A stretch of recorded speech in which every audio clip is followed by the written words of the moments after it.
Ingin belajar bersama Buya Yahya kapanpun dan dimanapun? Dapatkan segera flashdisk MP3 Buya Yahya. Berisikan berbagai materi kajian lengkap bersama Buya Yahya.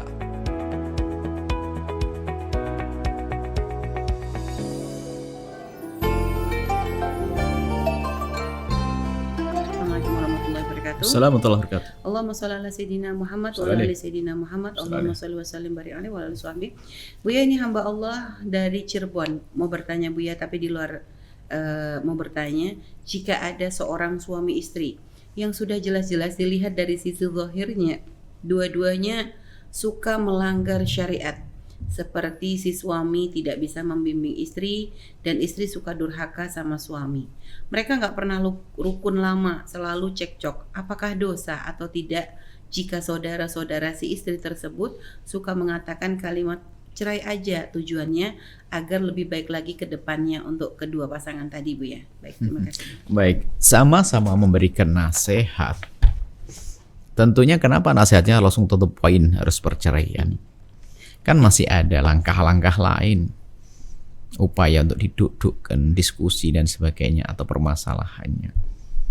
Nah, jangan-jangan memang suka berantem karena seperti saudaranya yang keras kepala begitu. Jadi jangan gampang menyuruh cerai dan sebagainya. Karena kita tidak tahu apa sih permasalahan yang sesungguhnya, kan begitu. Kadang permasalahannya wataknya memang keras semuanya. Nah, nikah dengan orang lain juga sama, serupa ketemunya.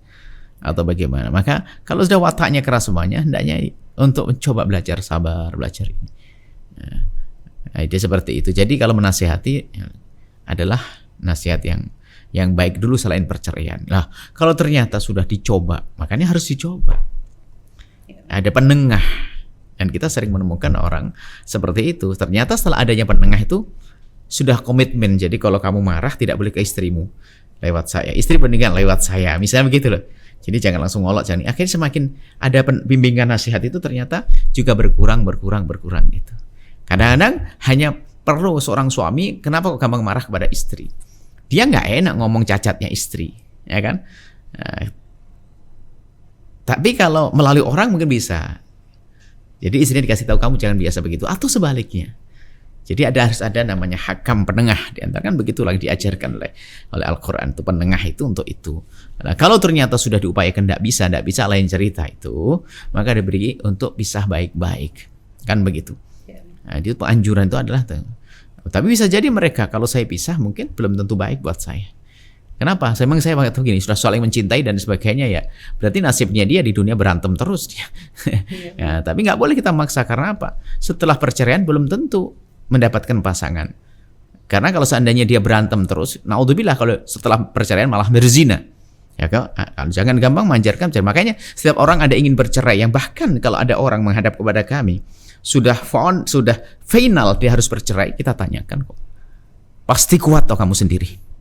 Kan saya tidak tahu ngukur syahwatnya orang, kan tak tahu. Bisa jadi mereka itu masing sering berantem tuh syahwatnya tinggi. Dia berpikir positif. Kalau seandainya aku pisah nggak punya yang halal, apa yang aku lakukan? Lebih baik nggak apa-apa. Aku siang ditempeleng sama suami, tapi saya mendapatkan itu misalnya.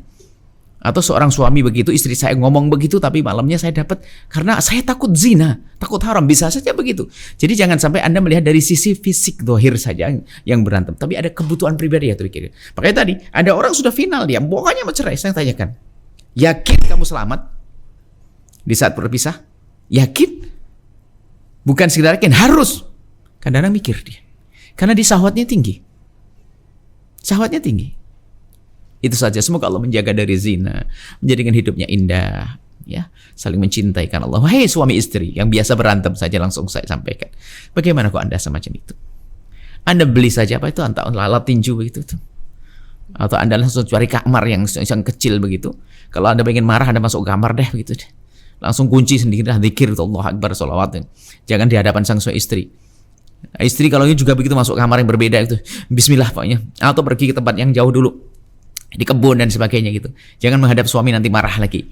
Biar biasa meredam lah pokoknya. Yuk, jangan biasakan dengan berantem tidak enak. Belum lagi berantemnya seorang ayah dan ibu itu kadang punya pengaruh besar kepada rusaknya psikologi anak. Paling tidak anak bisa tidak saling menghargai. Tidak menghargai ayah karena ayah sering dicaci ibu. Mencaci ibu, tidak menghargai ibu karena ibu juga mencaci ayah. tidak baik semuanya. Semoga Allah menjaga keluarga semua. Wallahu a'lam bishawab. Sahabat Al-Bahjah TV, setelah menyaksikan video ini, jangan lupa bersolawat kepada baginda Nabi Muhammad. Shollu ala Nabi Muhammad. Allahumma sholli alaihi wa ala alihi wa sahbihi.